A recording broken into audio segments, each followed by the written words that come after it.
I live in a town where everyone sleeps before 10 p.m. It has become some kind of custom now. People lock their doors, turn off their lights, and crawl into bed as though their lives depend on it. Even the stray dogs vanish into silence, and the world outside becomes still. As a kid, I'd ask my parents, "Why does everyone sleep so early?" They'd always give me the same answer: "That's just the way it's always has been." But that answer never satisfied me. Why was it the way it's always been? What was so important about sleeping by 10 p.m.? My curiosity grew as I did. There was something wrong about the stillness of our nights. No one ever woke up, not even for a glass of water or to use the bathroom. Once they went to sleep, they were dead to the world until morning. I'd overheard whispers once, conversations among the adults. "He broke the rule," someone had said. "Never woke up again." They saw me listening and stopped talking, but the seed of curiosity had already been planted. What really happened after 10 p.m.? One night, I decided to find out. That evening, I followed the routine like always. Dinner at 7, TV until 9, and then to bed. But this time, I pretended to sleep. I lay there with my eyes closed, listening as the town settled into its nightly stillness. At exactly 10 p.m., everything became silent. A silence so heavy it felt alive. I waited for what felt like hours, though it was probably just 30 minutes. Then, slowly, I opened my eyes. My heart pounded as I sat up, every creak of the bed frame sounding deafening in the oppressive quiet. I tiptoed to my bedroom door and cracked it open. The hallway was empty. I could hear the sound of my own breathing. Slowly, I crept to my parents' room to check on them.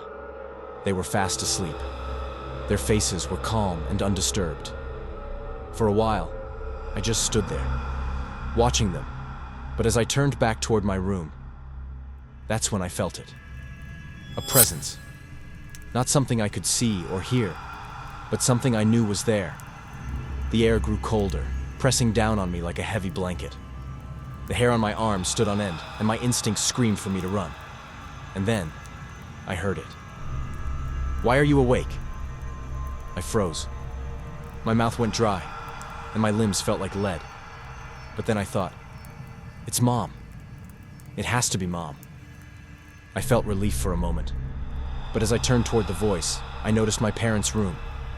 The door was still ajar, and I could see them lying in bed, motionless, breathing softly, asleep.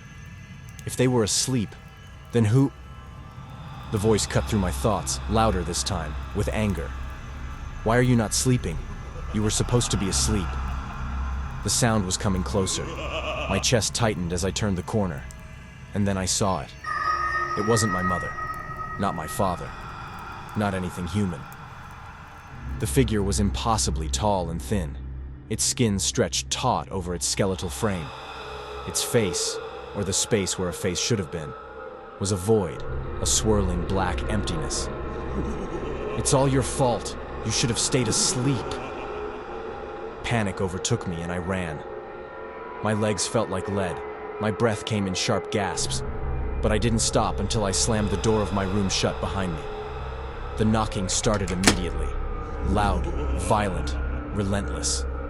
Each blow shook the door, and I pressed myself against it, tears streaming down my face. And then, just as suddenly as it had started, the knocking stopped. Silence. For what felt like hours, I stood there, trembling, waiting for the next sound. When nothing came, I thought it was over. I thought I was safe.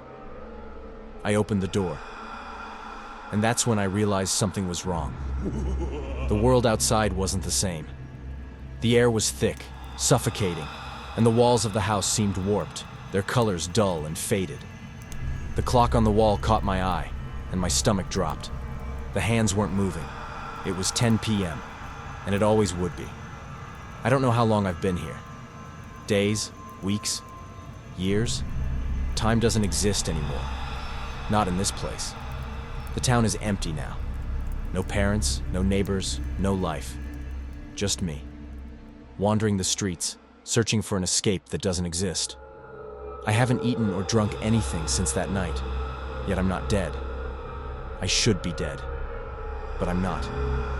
My body has changed. I've grown taller, impossibly thin. My skin stretches tightly over my bones, and my reflection in broken glass reveals the truth. My face is gone, replaced by a void, a black nothingness. I don't feel human anymore. The memories of my life before are fading. I've grown angry, angrier with each passing moment. At myself, at the town, at everything. And then, one day, I saw something. A boy. He was small, frightened. I watched as he tiptoed down the hallway, peeking into his parents' room. The sight filled me with rage. "Why are you awake?" The boy froze, his eyes locking onto mine. And in that moment, I realized the truth. I wasn't watching him. I was watching myself. And now, I understood. I had stayed awake. And now, I was the one who ensured no one else ever would.